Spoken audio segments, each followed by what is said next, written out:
Hello guys, my name is Rajendra. और आज के इस लेक्चर में ये जो लीड कोड का जो क्वेश्चन नंबर 54 है ना, ये हम सॉल्व करेंगे। ठीक है। तो ये बहुत ही मतलब ये सिंपल नहीं बोल सकते, ये थोड़ा सा टफ है, क्योंकि इसमें काफ़ी सारे जो ऐसे टेस्ट केसेस है जो मतलब एक्सेप्ट नहीं करते आंसर। तो मतलब इसमें total number of test case था आई गेस 23। तो सारे टेस्ट केसेस में ये जो आंसर है ये क्लियर हो चुका है, और आज के इस वीडियो में आपको पेश करता हूँ। देखो, सबसे पहले मैं समझाता हूँ कि इसमें मैंने किया क्या है। देखो, ये जो है ना, ये मैट्रिक्स है n बाय n का, m बाय n। तो 4,3, 3,2 कुछ भी हो सकता है। ठीक है, n बाय m। तो ये जो है ये 3,3 है, 3/3 है, और ये जो है ये 3/4 है। ठीक है। तो सबसे पहले मैंने किया क्या है, मैंने इसमें चार वेरिएबल बना लिया है। चार वेरिएबल बनाए मैंने, चार वेरिएबल बनाए। ये रो स्टार्ट मतलब रो स्टार्ट यहाँ से 0 से होगा। फिर रो एंड कहाँ पे होगा, रो एंड -1 कर लिया। अभी रो ये 3 है, तो मैं अगर 0 से स्टार्ट करूंगा मेरा इंडेक्सिंग, तो वो -1 कर लूंगा, तो 0 1 2 जो 3 जो है वो हो जाएगा। तो यहाँ से ये स्टार्ट दे दिया, ये 0 दे दिया, क्योंकि ये वेक्टर मैं यूज कर रहा हूँ 2D वेक्टर। तो इसके वजह से जो मैट्रिक्स ऑफ लेंथ है वो मुझे ऑटोमेट यहाँ से मिल जाएगा। तो ये यहाँ का जो लेंथ है 3 वो मुझे मिल जाएगा। फिर इसी तरीके से हमें कॉलम के साथ भी करना है। तो कॉलम ये 0 है, तो कॉलम 0 और कहाँ तक जाएगा, कॉलम ऑफ n-1। देखो मैंने यहाँ पे 0 क्यों लिखा है, क्योंकि आपको एक चीज पता रहेगा, ये जो 2D जो वेक्टर है इसमें होता क्या है कि अ, आपको मैं, मेरे ख्याल से ये तो आपको आता ही होगा, फिर भी एक ओवरव्यू दे देता हूँ क्या होता है। हम्म, देखो, इसमें होता क्या है ना, जैसे कि ये समझो ये बहुत सारे सिंटेक्स है। फिर इसके अंदर हम्म,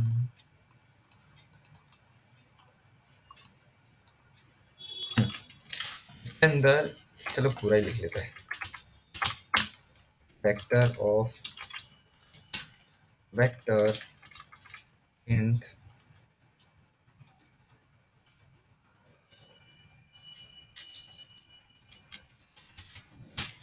मैट्रिक्स ऑफ वेक्टर।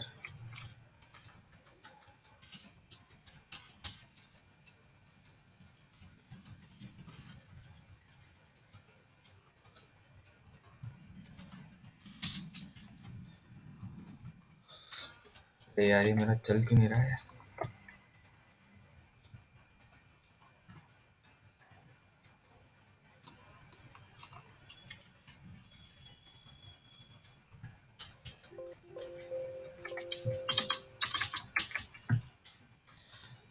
इसको नेगलेक्ट कर लो 2 मिनट के लिए। ये जो आई ना, इसको हटा, हट भी नहीं रहा है। चलो ठीक है, लेस देन आई। चलो आई एंड टी, ये इंट हो गया। इंट फिर 3,0।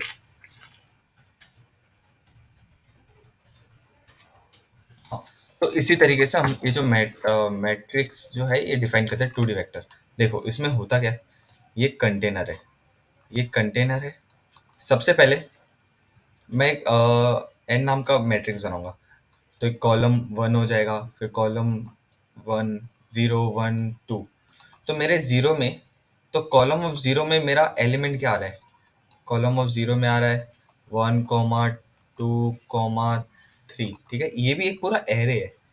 ठीक है, इसी तरीके से यहाँ पे भी ऐसा होगा, और इसी तरीके से यहाँ पर भी ऐसा होगा। ठीक है, तो ये कंटेनर वेक्टर का। तो मैं अगर matrix of matrix dot size करूंगा, तो ये मैट्रिक्स डॉट साइज करूंगा, तो बेसिकली ये जो 3 है ये मुझे पता चल जाएगा। ठीक है, मैट्रिक्स डॉट साइज करूंगा तो ये तीनों आ जाएगा।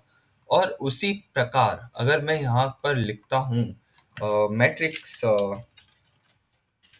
मैट्रिक्स ऑफ 0, मतलब मैट्रिक्स ऑफ 0, ये जो 0 जो एरे है ना, ये 0। तो मैट्रिक्स ऑफ 0 डॉट साइज -1। तो मुझे जीरो जीरो में कितने एलिमेंट है, जीरो में टोटल एक दो तीन तीन एलिमेंट है। तो यहाँ पे 3 - 1 2, तो जीरो से वो करूंगा तो मुझे ये इसके अंदर का वो जो है वेक्टर वो भी मिल जाएगा, ठीक है, 2D वेक्टर। तो इसी तरीके से ये मैंने किया है। तो यहाँ पे हाँ स्टार्ट जीरो हो गया, मैट्रिक्स साइज -1 हो गया, और कॉलम भी स्टार्ट यहाँ से कर रहा हूँ तो कॉलम जीरो हो गया, और कॉलम एंड मैंने यहाँ पे देखो मैट्रिक्स ऑफ जीरो लिखा हूँ, तो मैट्रिक्स उस कंटेनर के अंदर जो एक और एरे है उसकी जो साइज है तो वो मुझे पता चल गई, ठीक है, तो वो भी मैंने लिख लिया। तो ये चीज हो गई। फिर मैंने सबसे पहले क्या किया हूँ, हाँ सबसे पहले मैंने एक बेस केस दे दिया है। मान लो कि मेरे पास सिर्फ साइज जीरो ही है, साइज जीरो है, तो उसको मैं स्पाइरल बाइंडिंग थोड़ी ना करा पाऊंगा। जैसे कि एक मेरे पास ये वेक्टर है, वेक्टर ऑफ 1 कॉमा 2 कॉमा 3, ये है, तो इसको मैं स्पाइरल बाइंडिंग थोड़ी ना कराऊंगा, लेंथ ऑफ जीरो है, तो मुझे भाई डायरेक्टली वो तीनों जो है वो वैल्यू दे दो। तो वही मैंने यहाँ पे ये केस लिखा है, अगर M of zero dot size अगर इक्वल्स टू जीरो है, ठीक है, ये पहले वेक्टर का पहला एलिमेंट का साइज अगर पहले वेक्टर का पहला जो एरे है उसका जो साइज अगर जीरो है, मतलब एक ही एलिमेंट है, तो मुझे सीधे सीधे वो जो तीन वैल्यू है वो प्रिंट कर दो। तो मैंने वही लिखा है यहाँ पे, matrix dot size -1 is equals to zero. फिर ये मैंने लूप घुमा दिया है, और एक और मैंने वेक्टर बनाया है ताकि वो जितने भी वैल्यू है एक एक करके उसमें स्टोर करते जाए, ठीक है। तो मैंने एक और ये कंटेनर बना लिया वेक्टर स्पाइरल करके, तो जितने भी वैल्यू वो रहेगी हमारे उस स्पाइरल में आ जाएगा। तो अगर साइज जीरो है तो यहीं से भैया रिटर्न कर लो तो आंसर आ जाएगा। चलो ये चीज क्लियर हो गई। अगर जीरो, क्योंकि इसमें बहुत सारे केसेस है तो इसकी वजह से मुझे ये केस भी लिखना पड़ा। चलो ये हो गया। फिर उसके बाद मैंने एक वाइल लूप चलाया। वाइल लूप में क्या लिखा है, row start is less than row end, मतलब यहाँ पे अगर जीरो है ये थ्री है, ठीक है, तो zero is less then three, ठीक है, फिर वन, फिर ये थ्री, जीरो और टू होगा ना, हाँ, 0 1 2, हाँ, तो जीरो है, टू है, तो zero is less than two, perfect. फिर कॉलम में देखिए, column zero, column two, zero is less than two, perfect, तभी होगा। वरना पता चला ये टू बड़ा हो गया और ये जीरो छोटा हो गया, तो ऐसे भी चलेगा नहीं। तो ये सारे बेस केसेस है, ये दे दिया हूँ। फिर उसके अंदर मैंने एक फॉर लूप घुमाया है, यहाँ से लेके ये 1 से लेके 3 तक जाने के लिए। जैसे 1 से लेके 3 तक आया तो मैं कॉलम को प्लस प्लस कर दूंगा, कॉलम प्लस प्लस कर दूंगा, फिर उसके बाद ये लाइन होगा, फिर कॉलम प्लस प्लस किया, और रो जो है उसको मैंने एज इट इज रखा है, रो एज इट इज, कॉलम जो है वो इंक्रीज हो रहा है। फिर सेकंड केस में रो जो है वो इंक्रीज हो रहा है, लेकिन कॉलम जो है वो एज इट इज है, कॉलम एंड जो है एज इट इज। फिर मैंने कॉलम एंड को माइनस माइनस कर लिया, ये माइनस हो गया, ये माइनस हो गया। फिर हम रो लास्ट में आएंगे, रो एंड में आएंगे, फिर रो एंड, फिर कॉलम माइनस माइनस होगा, फिर कॉलम माइनस माइनस हो गया तो फिर ऊपर आएंगे,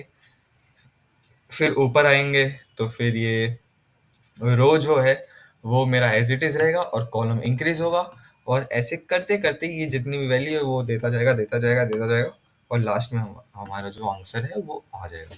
तो ये आंसर मैं आपको थोड़ा जूम आउट कर लेता हूँ ताकि आपको अच्छे से दिखे, ये देख लो। और ये बहुत मस्त सॉल्यूशन है भाई, मतलब इजी टू अंडरस्टैंड है। तो आज के लिए बस इतना ही। I hope you like this video, और इसको चलो मैं रन करके देखता हूँ, वरना आप बोलोगे कि मैं क्या बना रहा हूँ। इसको रन कर लिया, ये 100 बीट 100%, 0 ms, ठीक है। तो इसका डिटेल भी देख लो भाई अगर आपको देखना है तो। आई hope you like this video. तो आज के लिए बस इतने ही।